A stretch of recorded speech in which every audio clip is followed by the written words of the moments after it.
بسم اللہ الرحمن الرحیم۔ السلام علیکم۔ آزادی میں سب سے بڑی رکاوٹ کون لوگ تھے؟ آج ہم اسی پر بات کرتے ہیں۔ جب تم تاریخ کا مطالعہ کرتے ہو تو تمہیں ہر زمانے میں غلاموں کی دو اقسام نظر آئیں گی۔ ایک وہ جو مجبور ہو کر غلام بنے اور شکست خوردہ تھے، اور دوسرے وہ جنہوں نے غلامی سے محبت کی۔ مثال کے طور پر امریکہ میں غلامی کے دور میں غلام دو قسموں میں تقسیم تھے۔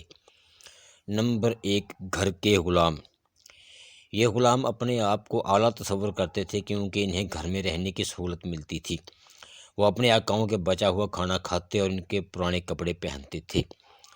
نمبر دو، میدان کے غلام۔ یہ غلام کھیتوں میں دن رات سخت مشقت کرتے تھے اور ظلم و ستم کا شکار ہوتے تھے۔ جب بھی میدان کے غلام آزادی کے لیے بغاوت کرنے کی کوشش کرتے تو گھر کے غلام جو اپنے آقاؤں کے فائدے میں ہوتے تھے ان کے خلاف کھڑے ہو جاتے۔ یہ گھر کے غلام اپنے آقاؤں کو بغاوت کی خبریں پہنچاتے اور اس کے نتیجے میں آقاؤں کو موقع ملتا کہ وہ بغاوت کو کچل سکے اور میدان کے غلاموں کو سخت سزائیں دیں۔ یہ سب کچھ گھر کے غلام اس لیے کرتے تھے کیونکہ ان کے لیے بچا ہوا کھانا اور پرانے کپڑے آزادی سے زیادہ قیمتی تھے۔ یہی لوگ ہر دور میں آزادی کے راستے کی سب سے بڑی رکاوٹ بنتے رہے ہیں۔ محض پیٹ کے چند لقمے اور پرانا لباس ان کے لیے آزادی سے کہیں زیادہ قیمتی تھے۔ یہی وہ لوگ ہیں جو ہر دور میں اپنے آقاؤں کو فائدہ پہنچاتے رہے اور غلامی سے نجات کے لیے آواز اٹھانے والوں کو دبانے میں اپنے آقاؤں کے سب سے بڑے مہرے ثابت ہوئے۔ غور طلب بات ہے کہ حقیقی آزادی کی اس جنگ میں آج کیا ہو رہا ہے۔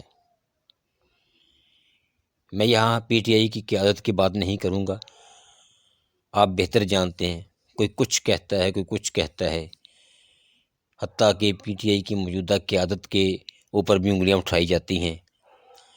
یہ تو اللہ بہتر جانتا ہے، لیکن بہرحال یہ حقیقت ہے کہ آزادی کے متوالوں کے سب سے جو بڑے دشمن ہوئے ہیں وہ یہی لوگ ہوئے ہیں جنہوں نے صرف چند لقموں کے